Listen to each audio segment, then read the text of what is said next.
సాయిరామ్. ఆంజనేయుని ఆనతి. శ్రీ ఆంజనేయ స్వామి వారి దివ్య సందేశం. ఫిబ్రవరి 24, 2016.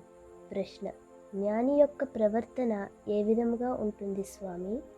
సమాధానము: జ్ఞానులు ఎప్పుడూ ఆత్మలోనే రమించుచుందురు.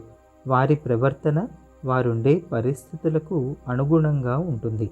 కొంతమంది సమత్వమును చూపించవచ్చు, మరికొంతమంది చూపించకపోవచ్చును.